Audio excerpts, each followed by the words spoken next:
I think it was one, just that feeling inside of you that what you're doing matters and wanting to do it and being resilient about it and caring passionately.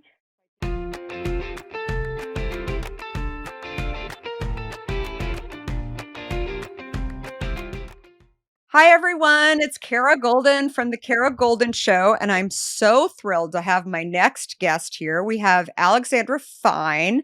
We're going to call her Al, though, because she is that is what she goes by, and she is the co-founder and CEO of Dame, which is a leading brand for sexual wellness. Okay, everybody, if that is too shocking for you, then you should leave right now. But this is going to be a great episode for sure.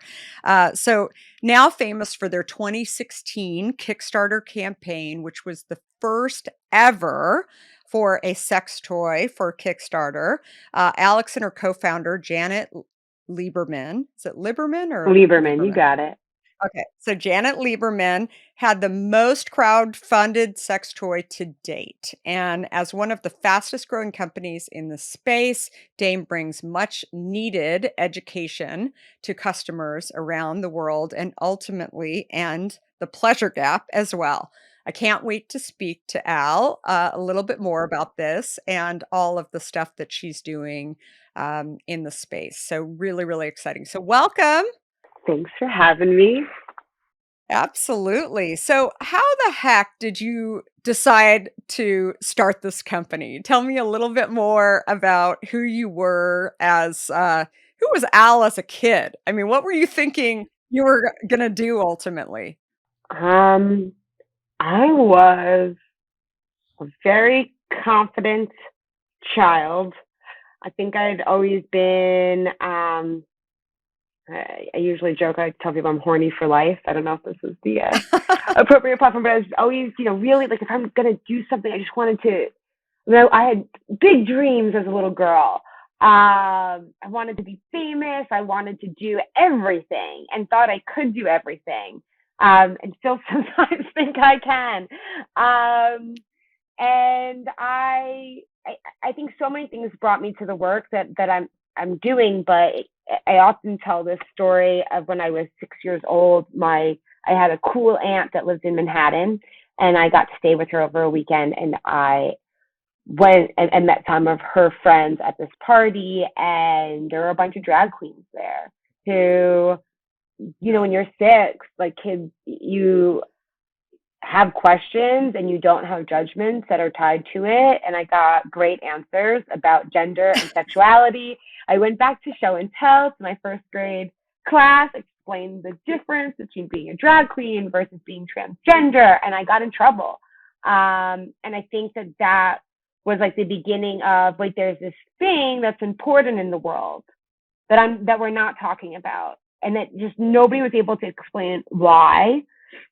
And I think that really got me started on this journey towards sexual wellness. And then, of course, but when I became a more sexually curious person, I felt very much like my curiosity was being really held down by the ideas of what girls were supposed to do and not supposed to do. And while my guy friends didn't seem to have that same experience. And I think that, again, just really was like, why? What's going on? And mind you, when I was in middle school, Samantha on Sex and the City existed. So on the one hand, I was being given the idea that like you can be this sexually liberated woman and we can do whatever the guys want to do, whether we should have wanted to or not, I don't know. But then in my 13-year-old experience at the time was not that. So I was just really interested in the space. I also come from entrepreneurs, so I think that was really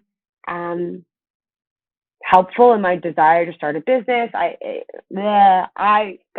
went to college.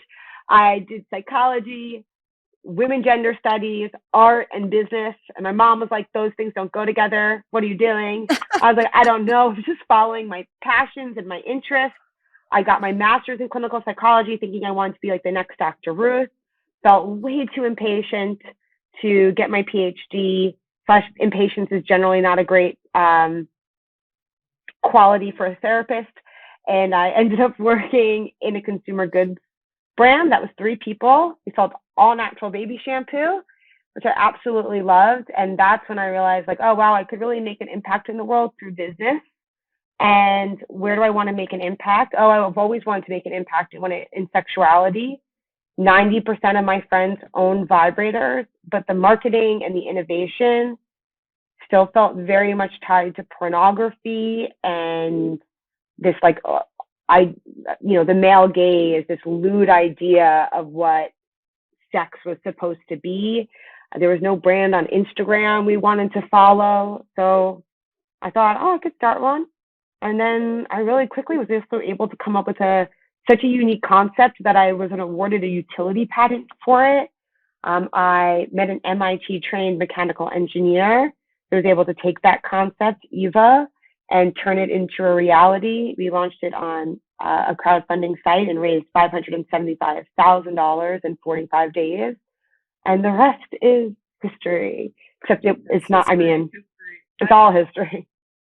I love it. So that was your Kickstarter campaign, Actually, correct? that was my Indiegogo campaign. So I did an Okay. Indiegogo campaign, and then because Kickstarter wouldn't let me use their platform. And then my second Interesting. campaign was on Kickstarter, and we raised about $400,000 there, and we were able to convince Kickstarter that we were the type of brand they wanted to support. So interesting. So let's go back to the Indiegogo. So how were you surprised when you launched it? I mean, what was like Remember your how I goal when you described little Al as like having really big dreams and big ideas? Like, was Yeah. I surprised? Oh, there was definitely a part of me that was like, I told you so. I was, uh, I didn't have, like, this was my full time job. I had already taken the plunge and was working full time on this project. And I really believed in it. I put on, like, our goal was $50,000. My personal goal was $150,000. I thought, okay, there has been another campaign called the Auto Blow, which raised $270,000. And I thought, Wow. well, I should be able, I mean, I could beat them, but, I never, I was pretty, I was amazed. It was amazing. There That's was no piece of paper that I had written down where I thought I would do that much, except somewhere deep within me. And I thought it could take over the world. I love it. That's so great. So then Eve launches and then when did the Kickstarter campaign? What was in between Eve and The Kickstarter starting actually campaign. Dame?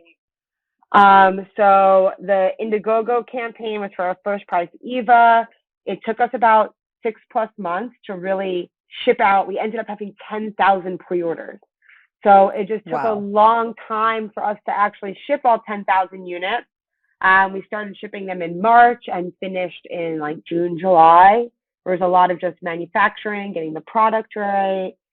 We started selling in some wholesale channels.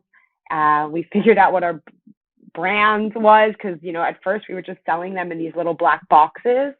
We didn't know who we were visually. And by 2016, it took us some time to start developing our second product, which is Thin. It's a finger vibrator, so it's a vibrator you can wear on your hands. And yeah, I mean, we're getting probably close to doing $2 million in sales annually at that point. Wow. But we still really needed the cash in order to manufacture the next round to start Thin production Yeah. line. It's, so expensive to make these products. The inventory cost is pretty high, and because the MOQs are really high. So it was just amazing to be able to get on Kickstarter, or these crowdfunding platforms even existed, because it allowed me to get money in the door before I actually manufactured the product. So beyond the Kickstarter campaign, then you're at this point direct to consumer company, right? You want to get the product out there. And, it's obviously around an industry that not a lot of people, are wanting to talk about. You probably had platforms that, were like, "Forget it. We're not gonna allow this to actually, be advertised." And so how do you acquire customers then? I mean, how did you figure that hurdle out? Well, what was interesting was right out of the gate with Indiegogo, which was a platform that did allow us on there, and a Yeah. platform that really just, if your campaign was going well, they would promote your campaign, and we were going well. So, and we found a lot of people also through press. So, putting out our story, sharing our why loud, which women are 4 times more likely than men to say that sex has been not at all pleasurable in the past year. Mhm. It's there's no reason why women need to have bad sex, painful sex, and not just enjoy the pleasures of life. Yeah, just sharing that. We did a lot of press, and now we still do a lot of press, do a lot of podcasts, advertising on podcasts, and really just finding partners that understand who we are and want to support that. Um, and that's how we find customers.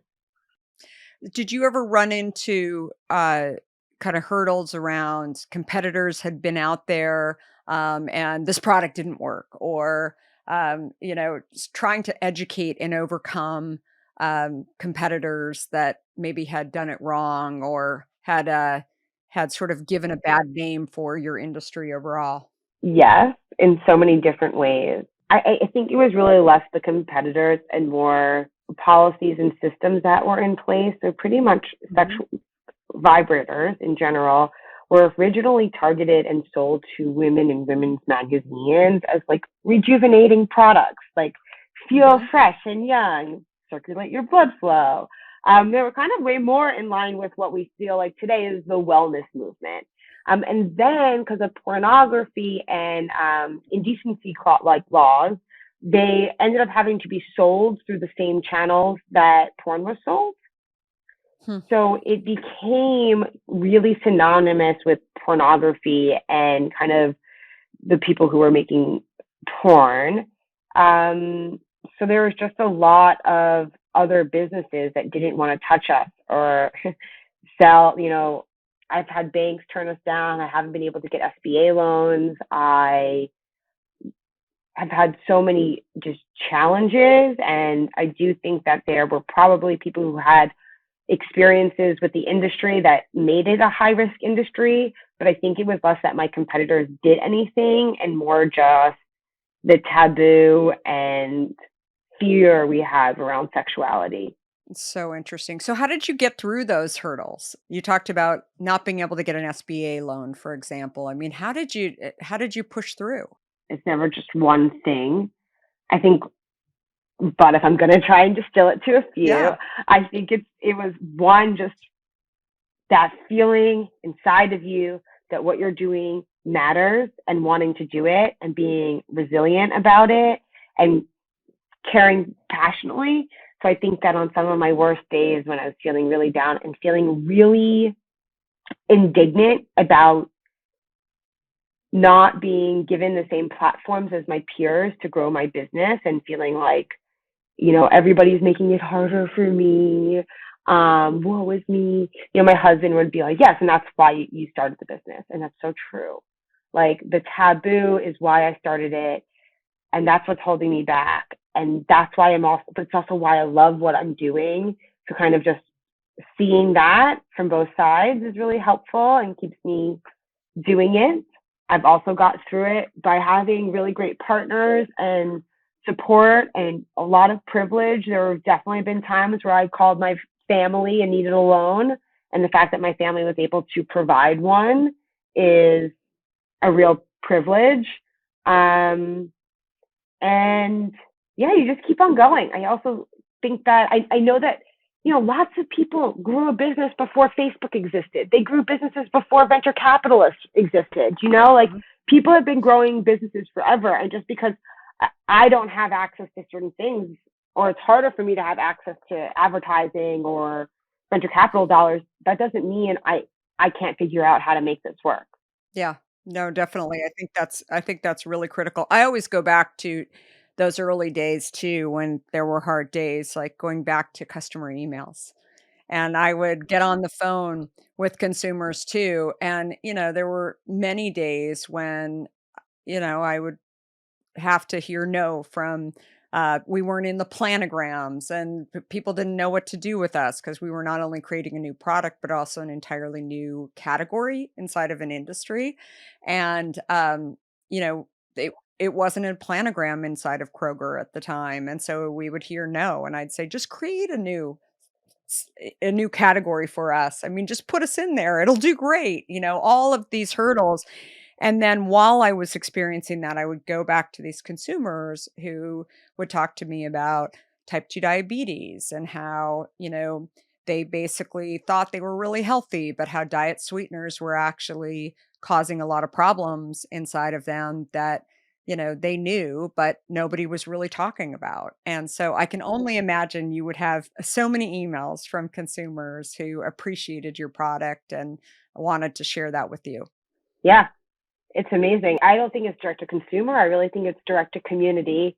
I think all brands are really just kind of ultimately developing community and growing it and cultivating it and being able to kind of remind yourself that like who you're serving Mhm. is really amazing. And Yeah.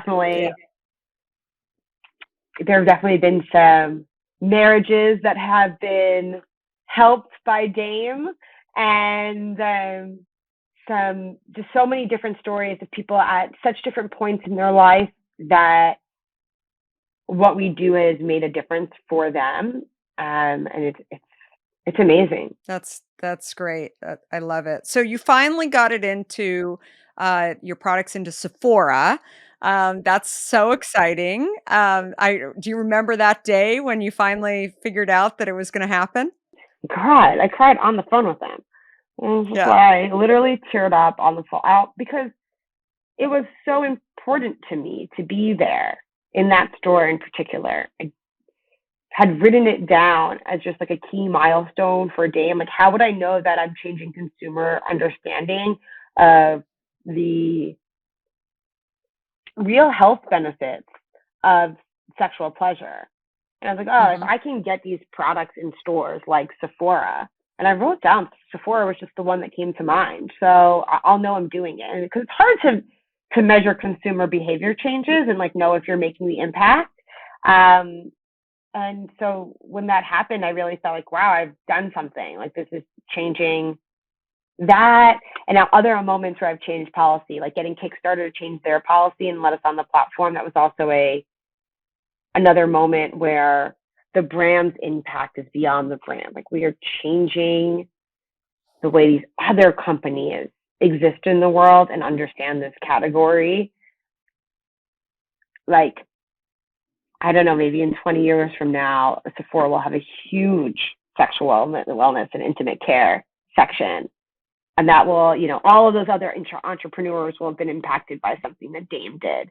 And that's really cool. Yeah, no, I love it. We'll talk about changing policy. One of the things that I know that you've worked hard on is changing policy around the MTA, which is the New York subway system, and some of the advertising that they allow. So, can you share a little bit about that story and sort of what you encountered and trying to actually advertise on the with the MTA? Yeah. Um, So again, lots of nuance, but just high level. We wanted to run ads in the New York City subway system, and they said that we could. And I was very willing to work with them. It took 6 months to get ads approved. I sent them the advertisements, made the ads, ordered the inventory, didn't plan to spend any other ad dollar because I was going to spend money on this campaign. And then when I, asked for the invoice, crickets. And they didn't respond for like 3 weeks. And then they kind of sent me a really generic email of saying that, they do not and have never worked with any sexually oriented businesses. Meanwhile, if you literally went on the subway that day, the moment I got that email, you would have seen advertisements for erectile dysfunction medication. You would have seen advertisements for an amazing museum in New York City called the Museum of Sex, which has a huge gift shop that happens to sell our products. You would also see advertisements for non-sexual businesses that use sex to sell their product.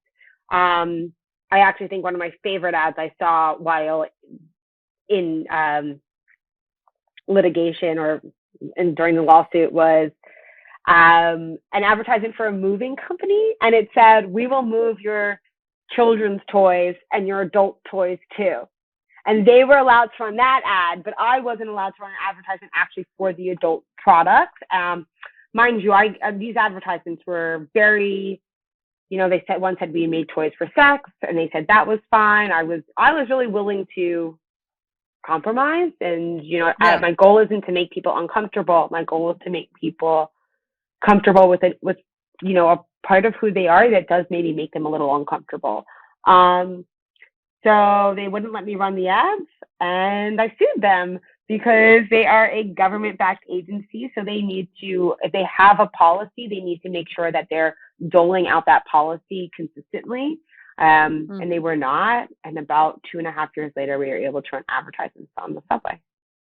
Wow, that's incredible. And hopefully other people, like you said, will be able to advertise as well in the space too, because I think you're absolutely right. It should not be you should not be singled out because you are a female products company. I think it's really, really important. So that's incredible that you really pushed that and took the time to do it. It took you 2.5 years though. I think that's right. Yeah, Yeah. June 2019, and then yeah. Crazy. That is absolutely nuts. So our society's view on sex is still very stigmatized. So how has the stigma affected your ability to raise money as you've been trying to grow? I mean, we're just kind of touching on some of the issues outside of raising capital, and I will say all of those issues also then impact my ability to raise capital. And I think we'll probably go into that too more later.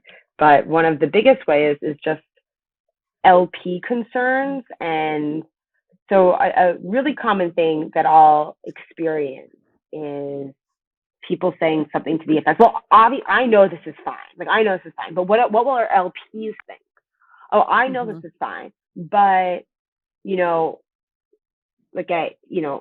what will everybody else on our platform think?" Like maybe Kickstarter was worried about all of their community getting upset.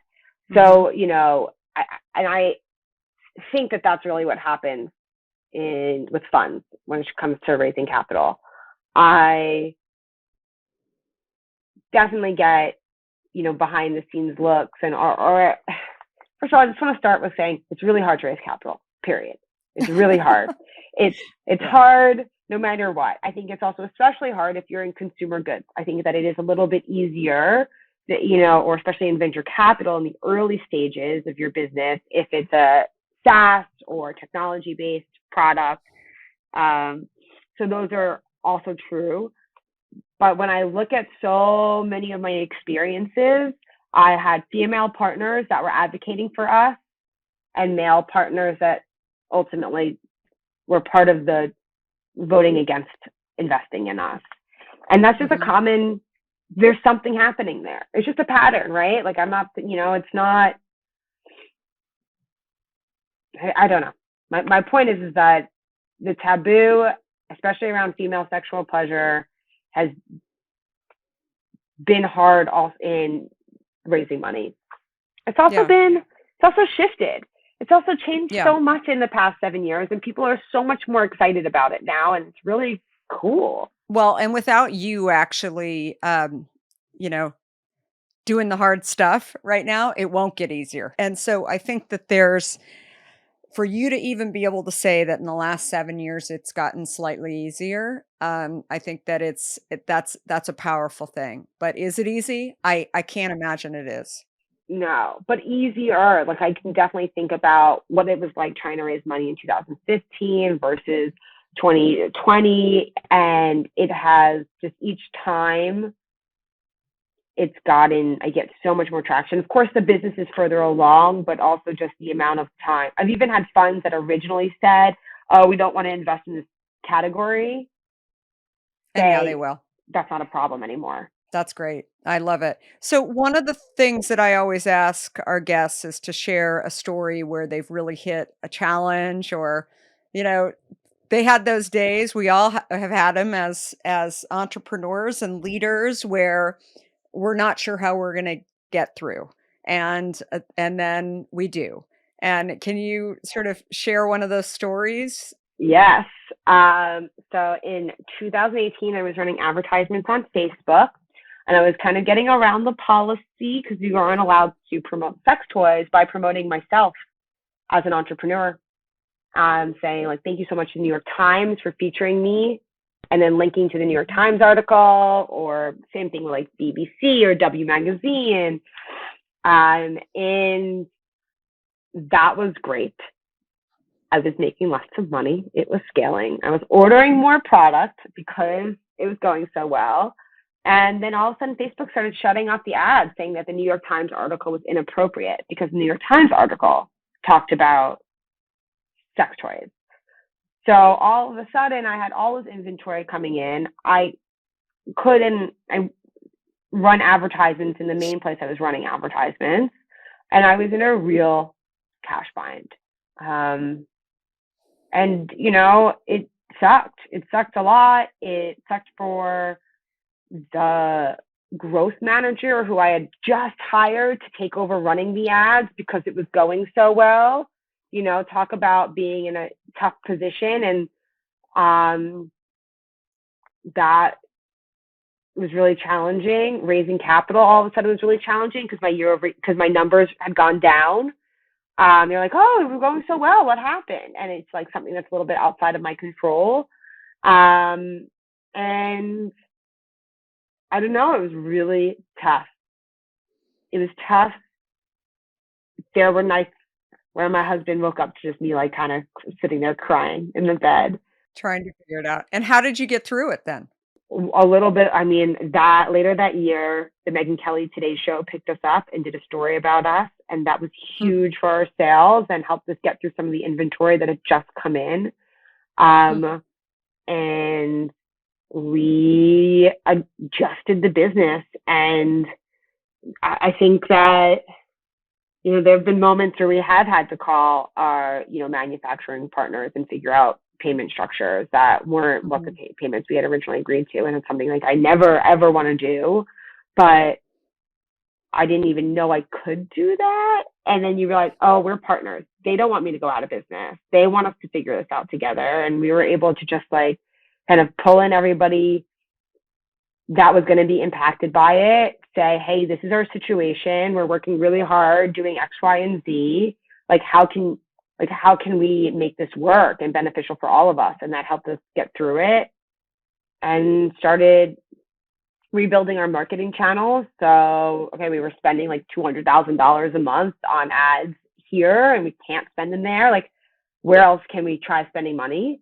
So we tried different things out, which was also really scary because you are testing out ad dollar spends, and it's scary to spend $1 that isn't making $1 when you're that small and your cash is tight. But we were able to figure it out over time. And I think overall, just like the core element of it, like the core organic aspect of the brand was still just growing. Yep. I don't know how we got through it, but man, I'm happy I'm through it. It's still Yeah, and learned and what were the lessons learned there too? I mean, for me, I think some of my big lessons learned are always try and grow your direct relationship with your audience. So like, for us, it's like, let's grow our email list, like getting people, like don't have all of your Mhm. eggs in another basket. Like if Facebook can make whatever decisions they want, so if all of your advertisements or all of your traffic is coming from one source, figure out how to diversify before that gets cut. And that's hard to do when you're small and every dollar you spend matters. But I wish I had done that and started caring more about that earlier. Um, I wish I had realized how much the writing was on the wall in the beginning Mhm. and just, like I think about the growth manager and what a tough position they were put in and how much I was like, we can figure it out. You know what? There were certain things that just weren't going to get figured out right then and there. And Yep. appreciating that, I think I maybe could have done better. But on the flip side of all of that, I just want to have a lot of compassion for myself as a boss. Oh, because like I remember thinking I was like the worst boss in the world and the worst manager and like I should have done this, I should have done this. But you know what? Like sometimes shit happens that's a little bit outside of your control. And that was a really good reason for my business to be not performing as well.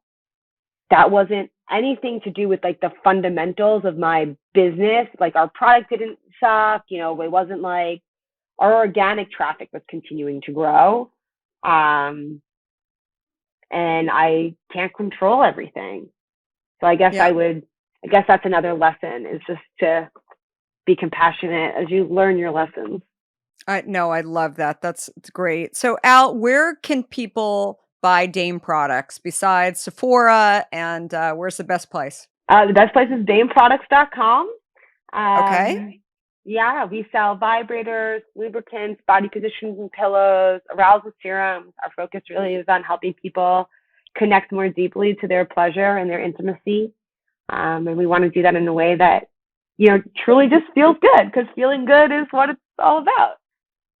Amazing. Well, thank you so much for coming on the show. And thanks everyone for listening to this incredible episode. Be sure to subscribe to The Kara Goldin Show, where you're going to hear all kinds of stories of incredible entrepreneurs and CEOs, and not only their stories, but also their lessons learned about challenges that they've had along the way.